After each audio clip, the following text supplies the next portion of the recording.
উচ্চ মাধ্যমিক শিক্ষা সংসদ আয়োজিত টিউটোরিয়াল ক্লাসে সকলকে স্বাগত।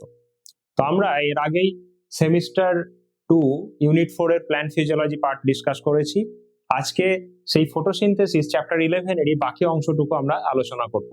বেসিক্যালি আমরা এখানে আজকে দেখব C3 সাইকেল অর্থাৎ কেলভিন সাইকেল বা কার্বন ফিক্সেশনের পার্টটুকু, এবং পরবর্তী ক্লাসে আমরা দেখব যে C4, CAM, C2 এই সমস্ত যে অ্যাডাপটিভ ফিচার্স রয়েছে বা CO2 কনসেন্ট্রেটিং মেকানিজম সেগুলো। তো চলো আমরা শুরু করি আজকের ক্লাস। তো প্রথমেই বলি, does the term dark reaction for biosynthetic phase is a misnomer? অর্থাৎ সালোক সংশ্লেষ প্রক্রিয়ার ক্ষেত্রে ডার্ক রিয়াকশন অন্ধকার দশাটি কি একটি আমাদের ভুল ধারণা বা ভুল ব্যাখ্যা বা ভুল প্রয়োগ শব্দের? আমরা বলবো অবশ্যই yes, this is a wrong terminology we used. তো সেটা অবশ্যই ঠিক। কেন ঠিক? The dark reaction does not mean it happens in the dark. It is not necessary that dark is essential for the synthesis of glucose or the dark reaction. So why it is known as dark reaction? Because it is depends on the products of light phase.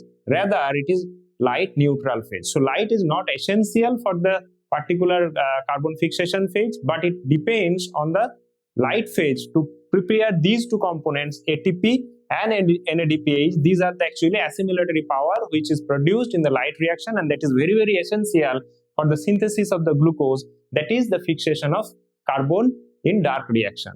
So better to use as light independent reaction. অর্থাৎ আমরা বলতে পারি যে আলোক দশার যে দুটি উপাদান তৈরি হচ্ছে, একটি ATP এবং একটি NADPH, এই দুটি উপাদান অত্যন্ত গুরুত্বপূর্ণ ডার্ক রিয়াকশন সম্পন্ন হওয়ার জন্য, কার্বন ফিক্সেশনের জন্য। কিন্তু এটা মানে এই না যে অন্ধকার এসেনশিয়াল বা অন্ধকার লাগবে এই গ্লুকোজ তৈরির জন্য। So we better to use, আমরা আরো সহজভাবে বা অ্যাপ্রোপ্রিয়েটলি বলতে পারি this is light independent reaction, যেখানে আলোর প্রয়োজন হচ্ছে না কিন্তু কখনোই সেটা অন্ধকার নির্ভরশীল নয়। So this is clear that it is a misnomer and it is better to use as light independent reaction. Next, site of dark reaction. Dark reaction বা অন্ধকার দশা কোথায় হচ্ছে? The dark reaction is happen mainly in the stroma of the chloroplast in plants. In case of higher plants, we know that the photosynthesis takes place within the chloroplast, and there is two different parts. And another is the light reaction takes place within the granum of the chloroplast, and the dark reaction takes place in the stroma of the chloroplast in plant cell. It is also known as Blackman reactions or biosynthetic phase. It is also the reductive step where the CO2 is reduced to PGA, phosphoglyceric acid. This is the first stable product of the photosynthetic phase, carbon fixation phase. So it is also known as C3 cycle. And C3 pathway consists of only C3 cycle, which is also known as Kelvin cycle as per name of the discoverer. অর্থাৎ এই যে C3 cycle আমরা বলছি কেন না, carbon ফিক্সেশনের যে first স্থায়ী যৌগ তৈরি হচ্ছে সেটি হচ্ছে ফসফোগ্লিসারিক অ্যাসিড, যেটি একটি 3 carbon compound. So it is also known as C3 cycle, তাই একে আমরা C3 সাইকেলও বলি। ঠিক তেমনি ভাবে একে আমরা কেলভিন সাইকেল বলছি কেন না, বিজ্ঞানী মেলভিন কেলভিন এটি প্রথম ট্রেস করেন বা ট্র্যাক করেন, তাই একে বলা হয় kelvin cycle. Another there is some other adaptive features or CO2 concentrating mechanism. In case of plants, those are mostly adapted for some environmental abnormal situation where the concentration of CO2 is higher or concentration of oxygen is higher or light intensity is higher. So there is some parameters. So these are the different adaptive features of the CO2 concentrating mechanism. One is the C4 and another is the CAM pathway. We discuss later for these two particular steps. It operates in different photosynthetic organ though in different pathway, এবং এটি যে কোনো আমরা ক্ষেত্রে দেখবো যে C3 এর ক্ষেত্রে মেইনলি এটা ক্লোরোপ্লাস্টের স্ট্রমাতে হচ্ছে, কিন্তু C4 বা ক্যাম্পের ক্ষেত্রে আমরা পরবর্তী সময় দেখবো যে সেটি কোথায় কোথায় ঘটছে এবং তার কিছু অন্যান্য সেল অর্গানেলও এখানে অ্যাসোসিয়েট রয়েছে। Therefore, Kelvin pathway occurs in all photosynthetic plants. It does not matter whether they have the C3 or C4. অর্থাৎ এখানে আমরা যেটা বলতে পারি C3 হোক বা C4 হোক, the main mechanism হচ্ছে কার্বন ফিক্সেশন এবং formation of glucose. Now, this is the structure of a chloroplast, the ultrastructure, and we know that there is two membrane bound structure, outer membrane, and this is outer membrane, and this is the inner membrane. This is the granum where they are responsible for the light reaction, and another, this is the matrix or stroma which is actually responsible for the carbon fixation or dark phase or Kelvin cycle or light independent phase. So these are the sites, and it is another explanatory structure where we see that this is the granum which is responsible for the light reaction, and these are the two products which is produced during the light phase, and these two are used in the C3 cycle or Kelvin cycle for the formation of glycerol 3 phosphate, and ultimately it form the glucose, which is our targeted point. অর্থাৎ আমরা দেখব যে এখানে যে কোষ অঙ্গাণুটি রয়েছে chloroplast, সেই ক্লোরোপ্লাস্টের দুটি অংশে দুটো ও পার্টে ফটোসিনথেসিসটি ঘটছে। First part that is the light reaction, যেটা ক্লোরোপ্লাস্টের গ্রানাম এর থাইলাকয়েড মেমব্রেনের মধ্যে ঘটছে। ঠিক একইভাবে ডার্ক রিয়াকশন বলি বা আমরা লাইট ইন্ডিপেন্ডেন্ট ফেজ বলি, যাই বলি, সেটি ঘটছে কিন্তু এই স্ট্রোমার মধ্যে। এবং স্ট্রোমার মধ্যে কি কোথায় ঘটছে না, স্ট্রোমা মানে ম্যাট্রিক্স অফ দ্য মাইটোকন্ড্রিয়া যেখানটায়, এবং সেখানে তার যে দুটি মেন উপাদান যেটা লাইট রিয়াকশনে তৈরি হয়েছে, একটা এনএডিপিএইচ এবং একটা এটিপি, সেই দুটো সহযোগে CO2 ফিক্সড করে একটা 3 কার্বন ফার্স্ট স্টেবল প্রোডাক্ট তৈরি করছে গ্লিসারলেট 3 phosphate, and that ultimately generates the glucose which is our targeted point. আমরা যেটা যে লক্ষ্যে সালোক সংশ্লেষ প্রক্রিয়াটা নিয়ে আমরা শুরু করেছি, সেই গ্লুকোজ তৈরি হচ্ছে কাঙ্ক্ষিত স্ট্রাকচার, যেটা কাঙ্ক্ষিত উপাদান, সেটা অবশ্যই স্ট্রোমাতে।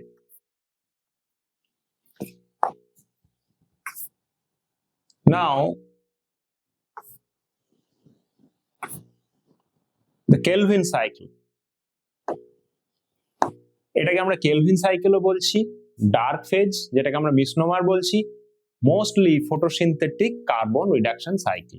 এখানে আমরা দেখব যে CO2 কার্বন ডাইঅক্সাইড রিডিউসড হয়ে গ্লুকোজ তৈরি করছে, so it is also known as photosynthetic carbon reduction cycle. The process where the plants make food from CO2 এটি ডিসকভার করেন মেলভিন কেলভিন এবং তার সাথে সাথে Andrew Benson and the coworkers others, and this is identified by using the radioactive carbon, অর্থাৎ 14C radioactive carbon use করে ওই পথটা, যে পদ্ধতি বা যে চক্রাকার পথে গ্লুকোজ তৈরি হচ্ছে এবং একই সাথে যে কম্পোনেন্ট গ্লুকোজ অ্যাকসেপ্ট করছে, যেটা আমরা পরে জানছি আরইউবিপি, সেই আরইউবিপি রিজেনারেশন হচ্ছে, টোটাল প্রসেসটা উনি ট্র্যাক করেন এবং এটিকে অবশ্যই আমরা তার নাম অনুসারে কেলভিন সাইকেল বলে জেনে থাকি। The use of 14C by him, কোথায় আমরা এটা দেখে থাকি এক্সপেরিমেন্টালি, উনি ক্লোরেল্লা sp যেটি একটি গ্রিন অ্যালগি, সেই গ্রিন অ্যালগির উপরে উনি এই কাজটি করেন এবং CO2 ফিক্সেশন এবং ultimate product of the 3 carbon organic acid that is the phosphoglyceric acid, এই চক্রটি উনি প্রতিস্থাপিত করেন। This is known as Kelvin cycle. The first product identified the 3 phosphoglyceric acid, যেটা আমি আগেই বলেছি, this is a 3 carbon compound, so it is also known as C3 cycle. ঠিক তেমনি ভাবে Melvin Calvin receives the Nobel prize এবং এই কাজের জন্য 1961-এ ওনাকে নোবেল পুরস্কারে পুরস্কৃত করা হয়।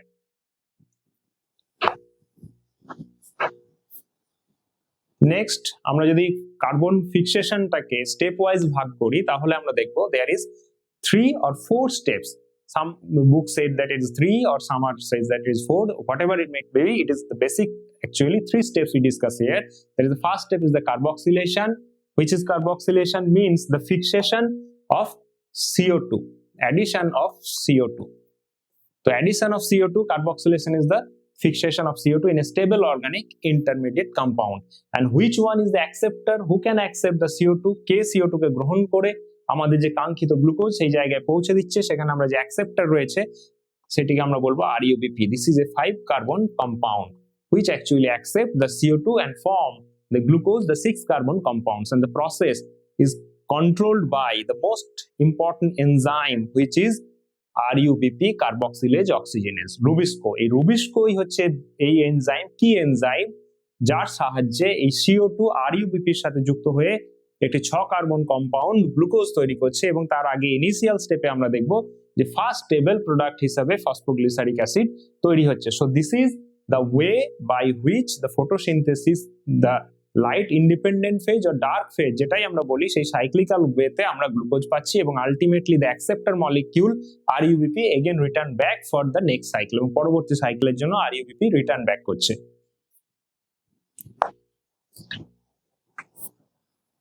Now the most important thing is that the enzyme Rubisco, RUBP, carboxylase and oxygenase, there is two different property of that particular enzyme. এই উৎসেচকটির দুটি বিশেষ প্রপার্টি বা গুণ রয়েছে যারা বোথ কার্বন ডাই অক্সাইডকে ফিক্সড করতে পারছে, একই সাথে অক্সিজেনকেও তারা ফিক্সড করতে পারে।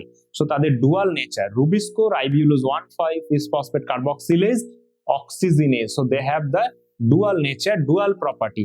It is a large complex enzyme and there is basically 16 subunit, hexadecameric subunit, যেখানে আমরা দেখব L8 large subunit রয়েছে 8টা এবং small subunit রয়েছে 8টা, and large subunits are the catalytic subunits and the small subunits are the regulatory subunits.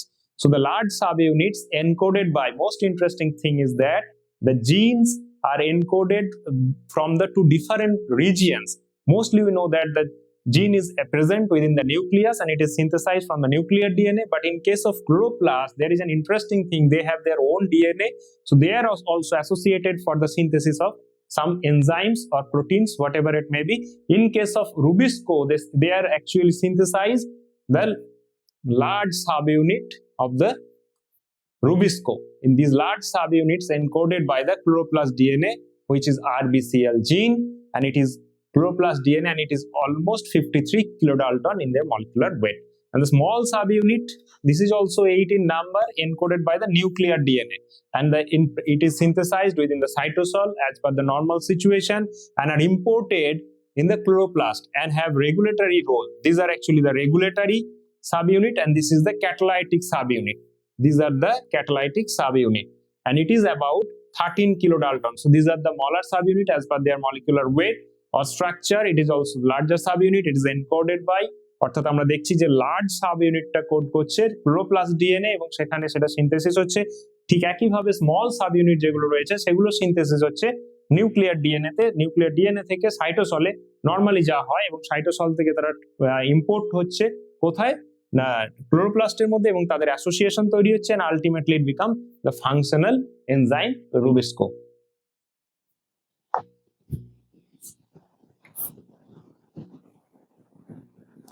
This is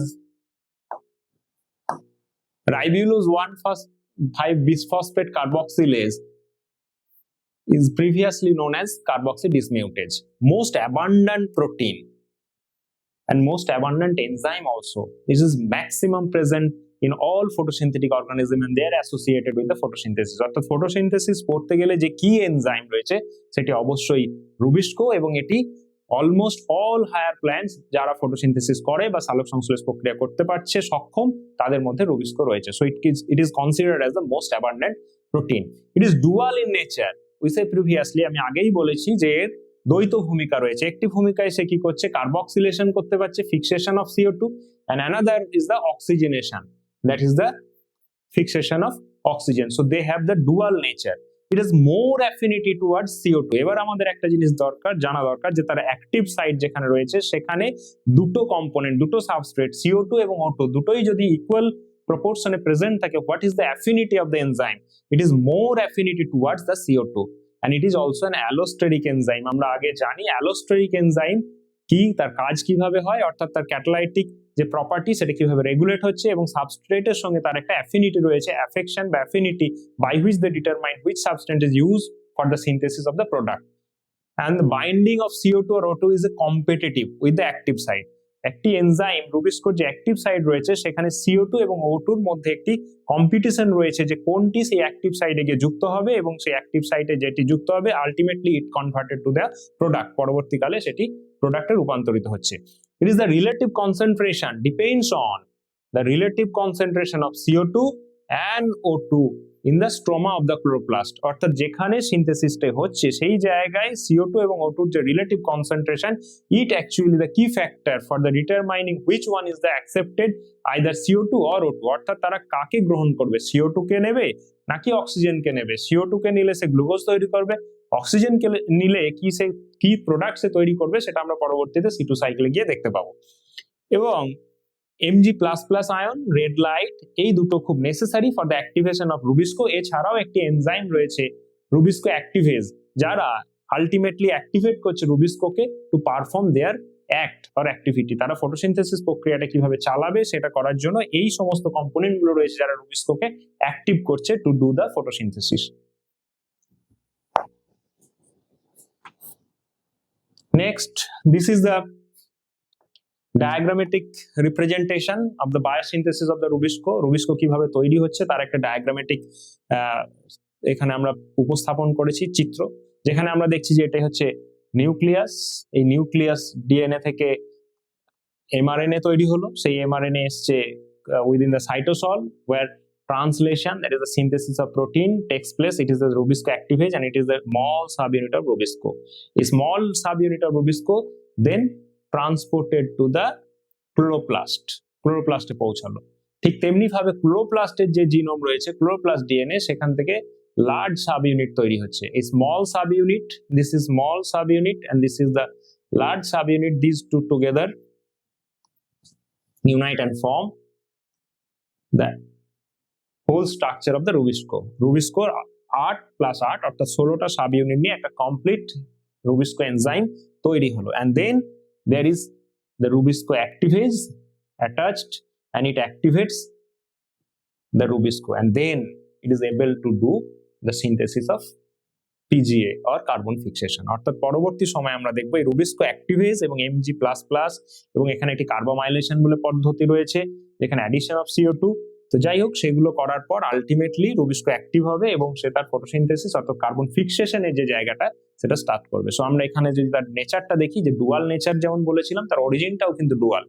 large sub unit গুলো তৈরি হচ্ছে ক্লোরোপ্লাস্টে এবং স্মল সাব ইউনিটের যে জেনেটিক ম্যাটেরিয়াল রয়েছে উইদিন দ্য নিউক্লিয়াস, সিনথেসিস হচ্ছে সাইটোপ্লাজমে, দেন ইট এন্টার ইনটু দ্য ক্লোরোপ্লাস্ট। ক্লোরোপ্লাস্টের মধ্যে গিয়ে কম্বিনেশন তৈরি হচ্ছে, একটা complex structure, and then activates the function and ultimately the synthesis of the whole enzyme, and then activates Mg++ ion. These are ultimately activate the enzyme to do their role. Now the second step, reduction. আমরা carbon fixation দেখলাম, এবার হচ্ছে তার reduction. There are a series of reaction that lead to the formation of glucose. এই glucose তৈরি হওয়ার পদ্ধতিটা যদি আমরা লক্ষ্য করি, তাহলে সেখানে আমরা বেশ কতগুলো ধাপে এই পদ্ধতিটি হতে দেখব। The steps involve utilization of two molecules of ATP. আমরা যে লাইট রিঅ্যাকশন বা লাইট ফেজের কথা বলেছিলাম, সেখানে দুটি কম্পোনেন্ট আমরা তৈরির কথা বলেছিলাম, একটি ATP and another one is the NADPH. So সেখানে আমরা লক্ষ্য করব এই দুটো molecules of ATP which is actually came from the light phase and ফসফোরাইলেশনের জন্য, এবং দু molecules of NADPH এটাও এই লাইট রিঅ্যাকশনের প্রোডাক্ট। তো এই দুটো যে অ্যাসিমিলেটরি পাওয়ার, এটা দুটি করে লাগছে to fixed one molecule of CO2। এক মলিকিউল কার্বনকে ফিক্সড করার জন্য আমার দুটো ATP এবং দুটো NADPH লাগছে। এইটাই ছিল আমার লাইট রিঅ্যাকশনের উদ্দেশ্য, যেখান থেকে আমরা ওই assimilatory power is generated, that is the that is ATP and NADPH. Those two components are used in the carbon fixation phase or Kelvin cycle for fix the CO2 to form the 3 carbon compound PGA initially. So the fixation is the 6 molecules CO2 and 6 turns of the cycles are required. এবার যদি আমরা glucose তৈরি দেখি, তাহলে glucose একটা 6 carbon compound, আমার একটির জন্য লাগছে দুটি ATP এবং দুটি NADPH. So here we required multiple by 2. So 12 molecule of ATP and 12 molecule of NADPH is essential for the synthesis of 1 molecule of glucose. তাহলে আমরা গ্লুকোজের ক্ষেত্রে যদি দেখি যে এক মলিকিউল গ্লুকোজ তৈরির জন্য আমার 6টা কার্বন ফিক্সেশন করতে হচ্ছে। 6 মলিকিউল কার্বন ফিক্সেশনের জন্য আমার কত মলিকিউল ATP এবং NADPH লাগছে? একটার জন্য লাগছে দুটো ATP এবং দুটো NADPH, তাহলে 6টার জন্য আমার লাগবে 12টি ATP এবং 12টি NADPH. And this is the cycle synthesis of the glucose. This is the RUPP, the acceptor molecule, 5 carbon compound, and it take the CO2 from atmosphere, and the key enzyme is here, which is Rubisco, and the formation of phosphoglyceric acid. This is 3 molecules, and then this is the phase where we say that this is the reduction phase. এরপরে PGA বা phosphoglyceric acid reduced হচ্ছে, reduced হয়ে কি তৈরি করবে? phosphoglyceraldehyde, PGALD, phosphoglyceraldehyde.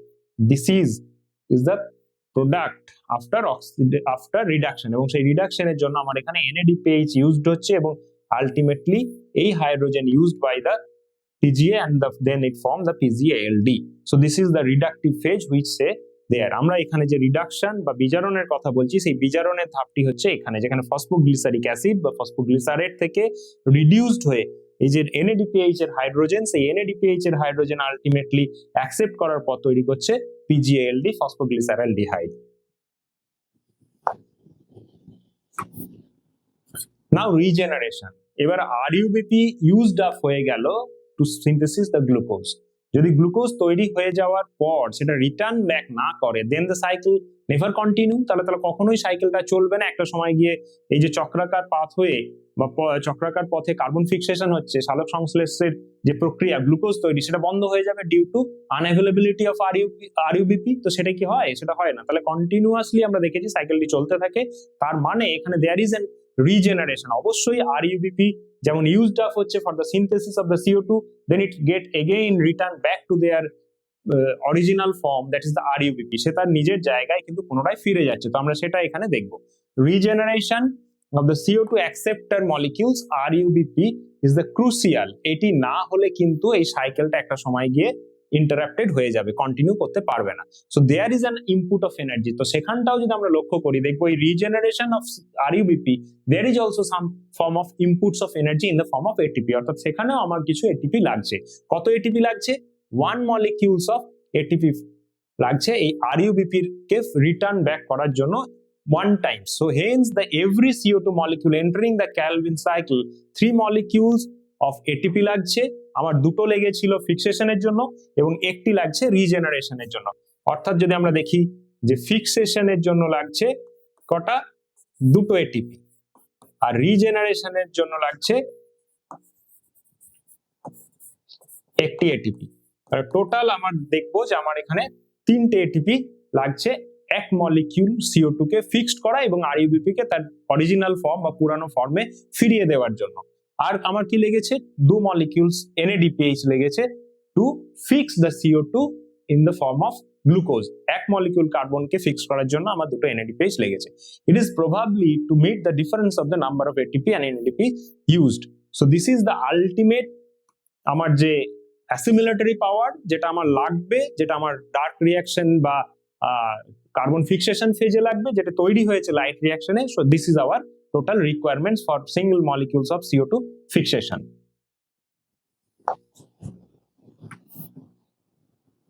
Now this is the cycle again. This is the RUBP. এখানে আমরা 3 molecule নিয়ে দেখাচ্ছি, এটা 6 মলিকিউল নিয়ে দেখালে আরো সুবিধা হয়। তাহলে যদি আমরা 3 মলিকিউল নিয়ে দেখাচ্ছি এবং 3 মলিকিউল RUBP 3টে CO2 কে অ্যাকসেপ্ট করেছে, যদি আমরা এখানে 6 দিয়ে স্টার্ট করি তাহলে এটাও 6 CO2 অ্যাকসেপ্ট করবে। এখানে PGA 3 কার্বন কম্পাউন্ড তৈরি করছে, PGAও এখানে তাহলে 3, আমি নিয়েছি এখানে 6 × 5 মানে 30 মলিকিউলস কার্বন, এখানে 6 হলো 36, দিস ইজ 3 কার্বন।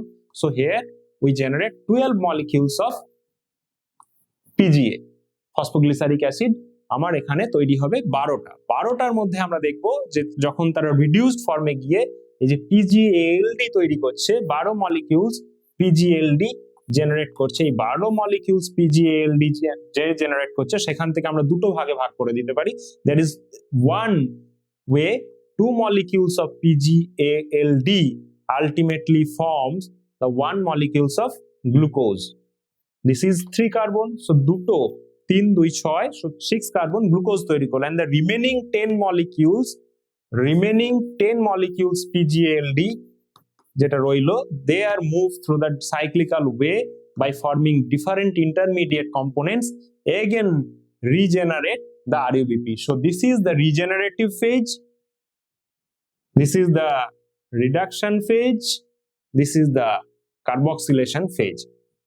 And কখনো কখনো আমরা সেটাকে এই সিনথেসিস অফ গ্লুকোজ, সেটাকে আমরা আলাদাভাবে সিনথেসিস অফ গ্লুকোজ বা সংশ্লেষ দশাও বলে থাকি। তো সেই জায়গাটা হচ্ছে এটা। আলটিমেটলি এই 3টে ফেজের মাধ্যম দিয়েই কেলভিন সাইকেল কমপ্লিট হচ্ছে এবং সেখানে আমরা বেসিক্যালি দেখছি যে 6টা মলিকিউল অফ কার্বন নিয়ে যদি আমরা দেখি তাহলে এটা আমাদের বোঝার জন্য খুব সুবিধা হবে যে 6 molecules of RUBP take 6 molecules of CO2 and then from 12 molecule of PGA, first stable product, and then it converted to taking NADPH in the reduced form which is PGALD, 12 molecules of PGLD, and then 2 molecules of PGLD converted to synthesis of the glucose, and another 10 molecule of PGLD, that is total 30 carbon.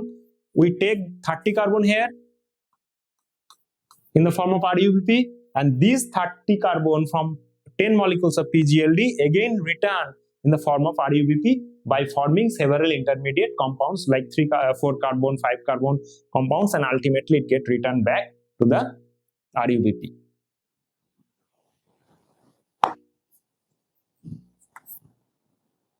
Now the balance sheet. আমার কি কি খরচ হলো? ATP and NADPH made the per CO2 molecules. Carboxylation এর জন্য আমরা যেটা দেখব, for the synthesis of carboxylation আমার ATP এর কোনো রিকোয়ারমেন্টস নেই, কোনো ATP আমি এখানে খরচ করিনি। NADPH ও আমার খরচ হয়নি। তাহলে কোন ফেজে গিয়ে খরচ হলো? In the reduction phase, that is the formation of PGALD। যেখানে PGALD তৈরি হচ্ছে সেখানে আমি আগেই বলেছি, এখানে আমরা আরো ট্যাবুলার ফর্মে দেখাচ্ছি যে দুটো মলিকিউলস অফ ATP লাগছে, similarly 2 molecules of NADPH required. এখানে দুটো মলিকিউল ATP এবং দুটো মলিকিউলস NADPH লাগছে। ঠিক তেমনি ভাবে regeneration phase, return of RUBP, যে RUBP অ্যাকসেপ্টর মলিকিউলস যেটা আলটিমেটলি গ্লুকোজ দিল, দেওয়ার পর তার RUBP ফর্ম যেটা আমার ইনিশিয়ালি ছিল, সেই ইনিশিয়ালি RUBP কিন্তু এগেন রিটার্ন ব্যাক করছে to their original status to take the next cycle.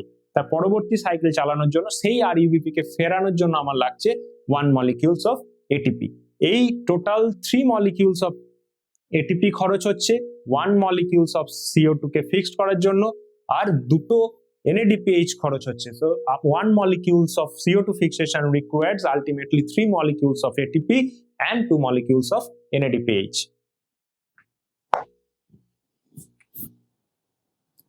Balance sheet. Balance sheet আমরা কি দেখছি? 6 molecules of carbon dioxide is required to synthesis the glucose. আগের হিসাব অনুযায়ী multiplied by 3 per carbon আমরা বলেছিলাম 3টে, সো 18। আর এখানে আমরা বলেছিলাম রিটার্ন করলো, ফসফেট রিলিজ করে গেল। ঠিক তেমনি ভাবে NADPH টা আমরা বলেছিলাম যে দুটো NADPH লাগছে পার CO2, so 12 molecules of NADPH is required. Ultimately ফেরত যাচ্ছে ATP converted to ADP by releasing the phosphate and the huge energy, and NADPH converted to NADP. And there is, in this cycle, there is some 4 carbon, 5 carbon, 6 carbon, and 7 carbon intermediate compounds is also generated. These are actually, in case of 4 carbon, erythrose 4 phosphate, 4 কার্বনের যে যৌগ রয়েছে erythrose 4 phosphate, 5 carbon যে compound গুলো রয়েছে তার মধ্যে ribulose bisphosphate রয়েছে, জাইলিউলোজ বিসফসফেট রয়েছে, and রাইবোজ বিসফসফেট রয়েছে। ঠিক একইভাবে 6 কার্বন যে কম্পোনেন্ট গুলো রয়েছে, ফ্রুক্টোজ 6 ফসফেট রয়েছে, glucose 6 phosphate, glucose, those are the 6 carbon compound present in the cycle. And the 7 carbon compound এর মধ্যে রয়েছে pseudoheptulose 4,5 bisphosphate and pseudoheptulose 7 phosphate. So these are the different intermediate components which is produced in the Kelvin cycle as such, and they are the 4 carbon, 5 carbon, 6 carbon এবং 7 কার্বনের যে components গুলো তৈরি হচ্ছে intermediate হিসেবে, এখানে সেগুলো আমরা ট্যাবুলার ফর্মে দিয়ে দিয়েছি।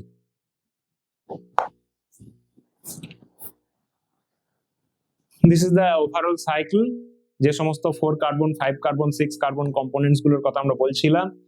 6 carbon compound, 4 carbon compound, 7 carbon compound, 3 carbon compound, so these are the ribose 5 carbon compounds, so these all are the 4 carbon, 5 carbon, xylulose 5 carbon, so these are the different components which is produced in the Kelvin cycle. আমরা total সাইকেলটা এখানে দিয়েছি, তো সেটা তোমরা একটু দেখো যে কি কি কম্পোনেন্টস গুলো তৈরি হচ্ছে, যেটা আমরা ট্যাবুলার ফর্মে আগেই দিয়ে দিয়েছি। টোটাল সাইকেলটা আমরা এখানে দিয়ে দিলাম। Now the factors. সালোক সংশ্লেষ প্রক্রিয়ায় we know there is different factors and they actually impose their input to do the functions of photosynthesis. Photosynthesis হওয়ার জন্য এখানে বেশ কিছু ফ্যাক্টরস রয়েছে এবং সেগুলোকে আমরা বেসিক্যালি দুটো ক্যাটাগরিতে ভাগ করতে পারি। একটি হচ্ছে internal factors and another one is the external factor. Internal factor বলতে আমরা এখানে যেগুলো বলতে পারবো, dependent on the genetic predisposition and the growth. একটা তার জেনেটিক মেকআপ রয়েছে প্রত্যেকটি ইন্ডিভিজুয়ালের এবং তার সেটির উপরে কিন্তু ফটোসিনথেসিস ডিপেন্ড করছে। তার একই সাথে নাম্বার অফ লিভস এর ক্ষেত্রে যদি আমরা দেখি, number of leaves directly proportional to the photosynthesis, rate of photosynthesis বা overall photosynthesis. Size of leaf also responsible for the photosynthesis, is also proportional to the size of the leaves, age of the leaves, age of the leaves এর ক্ষেত্রে আমরা দেখবো যদি একটা লিফের যদি বয়সকে আমরা বিবেচনা করি তাহলে ইনিশিয়াল স্টেজে প্রিম্যাচিওর স্টেজে তার রেট অফ ফটোসিনথেসিস বা এবিলিটি অফ ফটোসিনথেসিস যেটা থাকে ম্যাচিওর স্টেটে সেটা কিন্তু ম্যাক্সিমাম পর্যায়ে পৌঁছায়। পরবর্তীতে when senescence started বা ageing started again it declines, অর্থাৎ ফটোসিনথেসিসের রেটটা কিন্তু এই যে লিফ এর যে বয়স সেই বয়সের উপরে কিন্তু ডিপেন্ড করে। ঠিক একইভাবে orientation of leaf, it is very interesting. Orientation of leaves means how it arrange, কিভাবে সে রয়েছে এবং কতটা সানলাইট সে ট্র্যাপ করতে পারছে, অর্থাৎ যদি ম্যাক্সিমাম সারফেস এরিয়া সে পায়, এক্সপোজার পায় to the Sunlight, so the rate of photosynthesis বা ফটোসিনথেসিস ওভারঅল যে ফটোসিনথেসিসের প্রোডাক্টিভিটি ইট গেট ইনক্রিজ, সেটা অবশ্যই বাড়বে। এবং মেসোফিল সেলস, মেসোফিল সেলস এর ক্ষেত্রে আমরা দেখব যে যদি সেটা ওয়েল ডেভেলপড হয় এবং ক্লোরোফিল তার কন্টেন্ট, নাম্বার অফ ক্লোরোপ্লাস্ট এই সমস্ত গুলো যদি তার সাফিসিয়েন্ট হয় বা ম্যাক্সিমাম হয় তাহলে অবশ্যই রেট অফ ফটোসিনথেসিস ম্যাক্সিমাম হবে। If it is declined or damage, so the rate of photosynthesis also decline or damage. Now number of chloroplast, যেটা আমি আগেই বলেছি যে ক্লোরোপ্লাস্টের সংখ্যার উপরে ডিপেন্ডস করে এবং proportionally directly proportional, amount of ক্লোরোফিলের উপরও ডাইরেক্টলি প্রপোর্শনাল। একইভাবে আমি যেটা বলেছিলাম ম্যাচিওর লিফের থেকে ইয়াং লিফ এবং ওল্ড লিফের এখানে একটা আমরা প্রপোর্শনেট তার এক্সপোজার দিয়ে দেখিয়ে দিয়েছি যে কিভাবে সেটা ডিপেন্ড করছে। Internal concentration of CO2 concentration is very very essential for the rate of photosynthesis or the productivity of the photosynthesis, এবং যেটা directly proportional to the internal concentration of CO2, but it is up to a certain limit. একটা নির্দিষ্ট সীমার পরে যদি concentration বাড়ে তাহলে কখনোই সেটা এফেক্টিভ হবে না, rather it become negative impact to the chloroplast for the CO2 fixation. External factors, এবার যা বাহ্যিক যে সমস্ত ফ্যাক্টর গুলো রয়েছে সেগুলো আমরা দেখবো। সেখানে কি কি রয়েছে? Availability of Sunlight, temperature, CO2 concentration and water.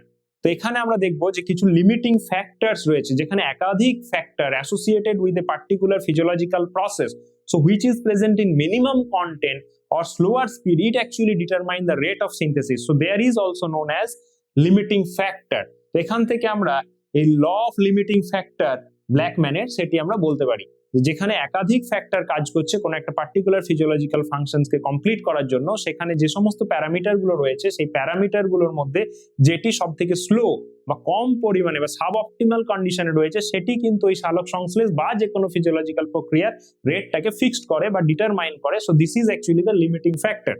Here we say that if a chemical process is affected by more than one factors, then the rate will be determined by the factor which is nearest its minimal value, অর্থাৎ যেটা সব থেকে কম পরিমাণে রয়েছে বা slow রয়েছে, it is factor which directly affects the process of the, if it is quantities change, এবং সেটি সব সময় ওই প্রক্রিয়ার গতিটিকে নিয়ন্ত্রণ করে। So this is known as Blackman's law of limiting factor. এখানে কতগুলো এক্সাম্পল দেওয়া আছে, যেমন ওয়াটার লিমিটিং ফ্যাক্টরস। ওয়াটার কাদের ক্ষেত্রে লিমিটিং ফ্যাক্টর হতে পারে? অবশ্যই জেরোফাইটস, where water is scarce. In case of CO2 is the limiting factor, কাদের ক্ষেত্রে? যেখানে আমার অন্যান্য ফ্যাক্টর গুলো অর্থাৎ লাইট ইন্টেন্সিটি ঠিক আছে, অন্যান্য ফ্যাক্টর গুলো ঠিক রয়েছে, কিন্তু সেখানে CO2 এর কনসেন্ট্রেশনটা ডেভিয়েট করছে। So this is actually here CO2 is the main key factor which control the rate of photosynthesis or the overall photosynthetic process. তো এখানে আমরা যেমন মিনারেলস এর ক্ষেত্রে দেখতে পারবো this are actually limiting factors, যেখানে ওদের ডেফিসিয়েন্সি রয়েছে, ওরা কন্ট্রোল করবে কিন্তু প্রক্রিয়া সালোক সংশ্লেষ প্রক্রিয়াটিকে ওভারঅল। ইনফেক্টেড প্ল্যান্টস এর ক্ষেত্রে আমরা যদি কোনো রকমের ইনফেকশন দেখি, সেটাও তার ইন্টারনাল স্ট্রাকচারকে যদি ড্যামেজ করে তাহলে সেটা অবশ্যই সেই প্রক্রিয়াটিকে, সালোক সংশ্লেষ প্রক্রিয়াটিকে ওভারঅল কন্ট্রোল করবে। এখানে আমরা আর একটা জিনিস দেখবো, CO2 is not the limiting factor for C4 and submerged plants. কেন না পরে এটা আমরা বলছি যে এটা একটা CO2 concentrating mechanism, এবং কেন করে না সেটা আমরা পরের ক্লাসে দেখতে পাবো।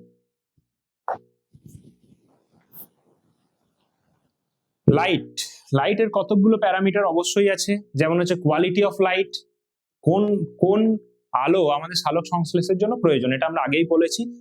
ফটোসিনথেটিক্যালি অ্যাক্টিভ রেডিয়েশন পার, যেটা সাধারণত 400 to 700 ন্যানোমিটার ওয়েভলেন্থের লাইট, যেই লাইটের বাইরের লাইট কিন্তু আমার হায়ার প্ল্যান্টস এর ক্ষেত্রে ফটোসিনথেসিসের জন্য অ্যাক্টিভ নয়, তাহলে এই লাইটটি আমার প্রয়োজন যেটি ফটোসিনথেসিসকে ফ্যাসিলিটেট করবে। এবং সেখানে দুটো রিজিয়ন রয়েছে, মূলত গ্রিন রিজিয়ন এবং রেড রিজিয়ন, ব্লু এবং রেড রিজিয়ন, এবং গ্রিন রিজিয়নটাই কিন্তু মোস্ট ইনএফেক্টিভ।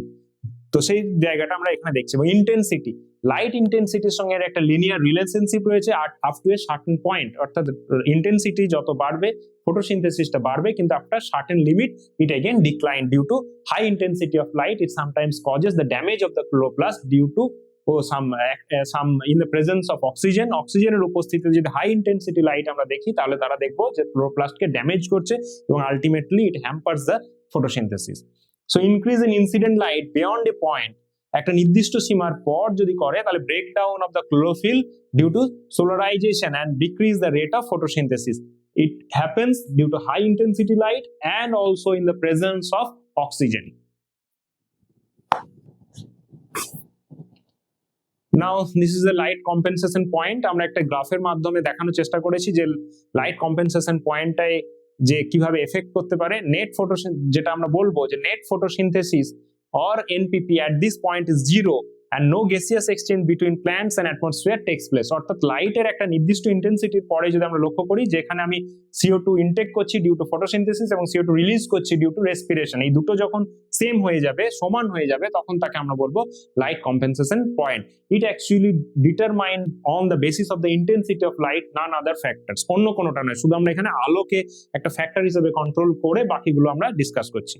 এখানে আমরা কি বলতে পারি, plant photosynthesis is the optimum in the intermittent light, that means discontinuous way te, and the rate of light reaction is the faster than the dark reaction. সব সময় আলোক দশাটা দ্রুত সম্পন্ন হয়, ডার্ক বা অন্ধকার দশা বা আলোক নির্ভরশীল নয় যে দশাটি তার উপরে রয়েছে।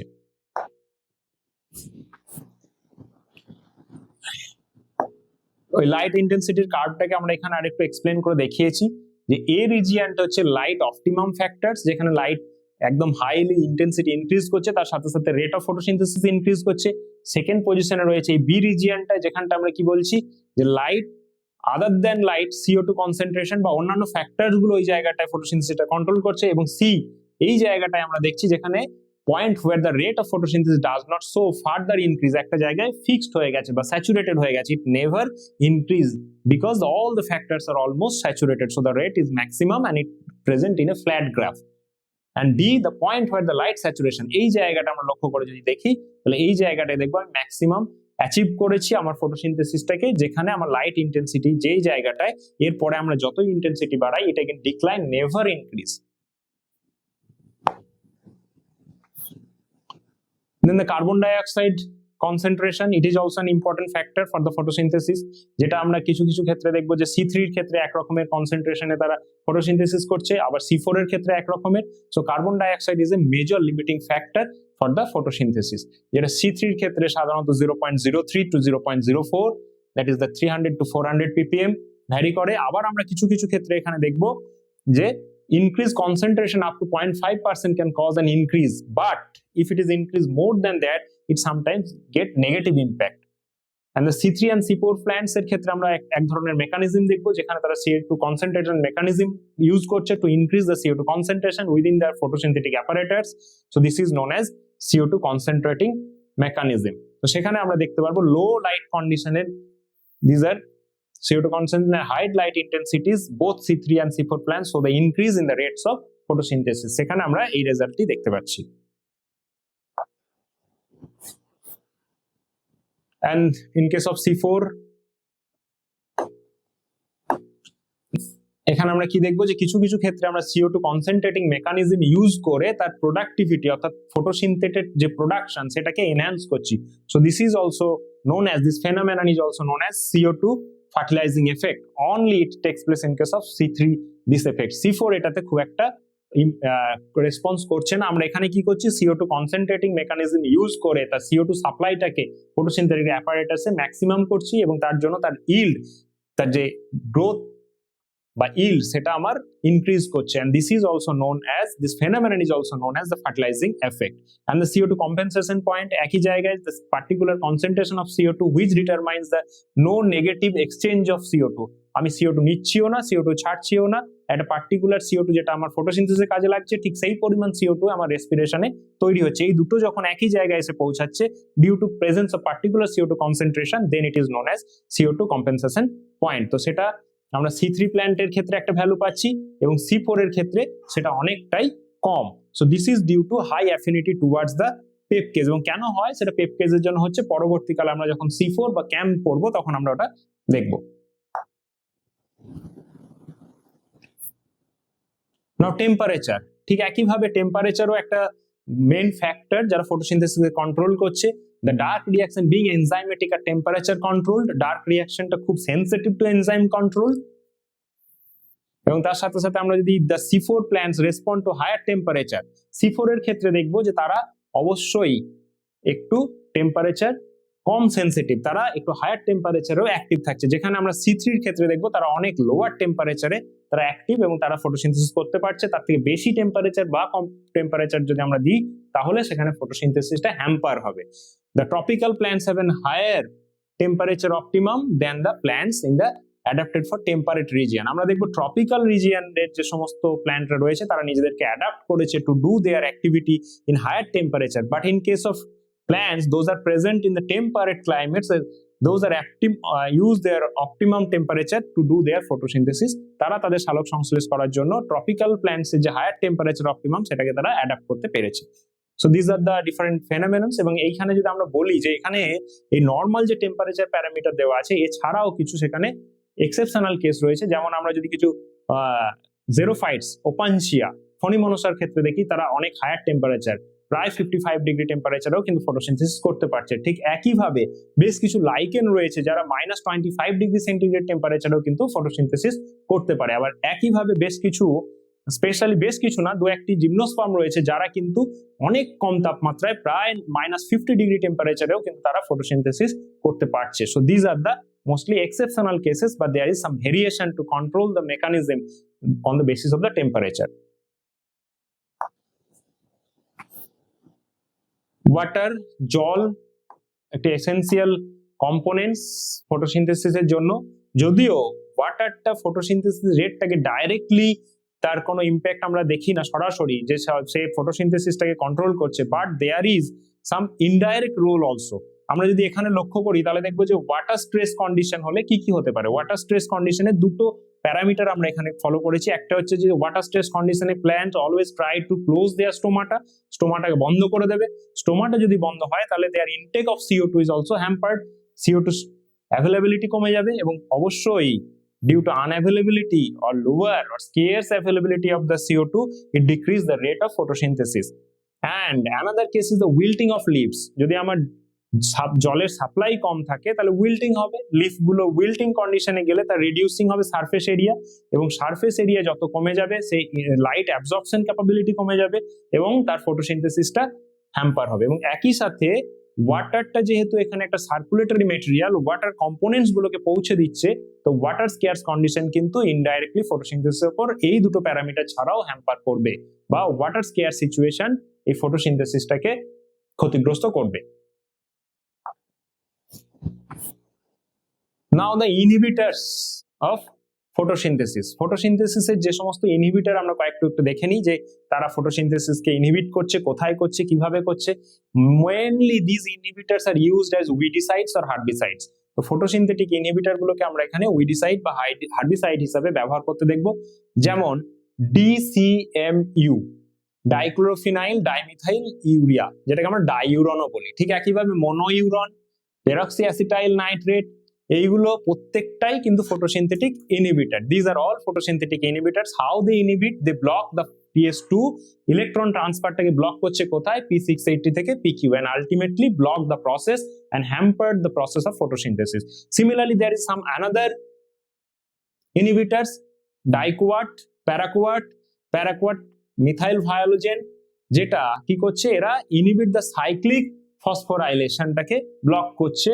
PS700 থেকে ফেরিডক্সিনের মধ্যে যে ইলেকট্রন ট্রান্সফার আমরা লাইট রিঅ্যাকশনে জেড স্কিমে যেটা দেখেছিলাম সেই জায়গাটা ইনহিবিট করে ফটোসিনথেসিসটাকে প্রিভেন্ট করছে। So this is all the photosynthetic inhibitors which ultimately inhibit the photosynthetic process. These are the some other inhibitors: carbonyl cyanide, M-propanol hydrogen, and the potassium cyanide, sodium azides, hydroxylamine, and ammonium ion. So all these are photosynthetic inhibitors.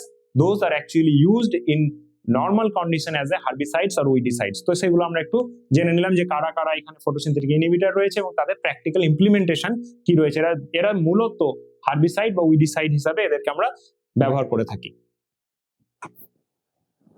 Now last আমরা যেটা একটা conclusion টানতে চাইছি যে bacterial photosynthesis এবং plant ফটোসিনথেসিসের কতগুলো প্যারামিটারের উপর কি কি ডিফারেন্ট রয়েছে। যেমন পিগমেন্টের যদি আমরা দেখি তাহলে ব্যাকটেরিয়ার ক্ষেত্রে ব্যাকটেরিওক্লোরোফিল, প্ল্যান্টস এর ক্ষেত্রে mostly chlorophyll a and chlorophyll b. সাইটটা কোথায়, এদের স্পেশাল কোনো সেল অর্গানেল না থাকার জন্য কিছু স্যাক লাইক স্ট্রাকচার রয়েছে, মেমব্রেনের sac like structure which is actually chromatophore. Within the chromatophore তাদের হচ্ছে প্ল্যান্টের ক্ষেত্রে ডাবল মেমব্রেন বাউন্ড স্ট্রাকচার রয়েছে ক্লোরোপ্লাস্ট, তার মধ্যে ফটোসিনথেসিস হচ্ছে। অ্যাসেসারি পিগমেন্টস এর এখানে ব্যাকটেরিওক্লোরোফিল এবং ব্যাকটেরিওভিরিডিন এবং কিছু অ্যালিফ্যাটিক ক্যারোটিনয়েডস রয়েছে। এই দুটি মেন পিগমেন্ট হিসেবে করলেও these are actually accessory pigments. কিন্তু প্ল্যান্টের ক্ষেত্রে ক্লোরোফিল এ এবং বি বাদ দিলে বাকি যে সমস্ত phycobilins, carotenoids, these are the এবং chlorophyll b also these are accessory pigments. Wavelength এরা মূলত একটু হায়ার ওয়েভলেন্থের লাইট ইনটেক করছে to do the activity. Plants এর ক্ষেত্রে অনেক কম 400 to 700 বা 750 ন্যানোমিটার পর্যন্ত আমরা দেখছি। ফটোসিস্টেমের ক্ষেত্রে in case of bacteria there is most the photosystem one actually they do the activity. In case of higher plants mostly present both PS1 and PS2, that is P700 reaction center and P680. Dominant photophosphorylation here, cyclic phosphorylation is the most dominant, but in case of plant this is non-cyclic. Oxygen evolve এখানে হবে না, this is anaxigenic, this is oxygenic, mostly they release oxygen. এখানে আমরা কি দেখবো, occurrence কোথায় হচ্ছে, phototropic, হেলিকোব্যাকটেরিয়া, অ্যাসিডোব্যাকটেরিয়া এর মধ্যে রয়েছে। all plants and algae those are having chlorophyll, and the action spectrum mostly infrared region, এর অ্যাকশন স্পেকট্রাম হচ্ছে ব্লু এবং রেড রিজিয়ন অর্থাৎ 400 এবং 700 ন্যানোমিটারের কাছাকাছি। NAD এর ইউজ কি হচ্ছে, এখানে NAD ইউজ করছে and এখানে NADP ইউজ হচ্ছে as a reduced form of NADP. So these are the basic parameters and difference both the bacterial and plant photosynthesis. Thank you.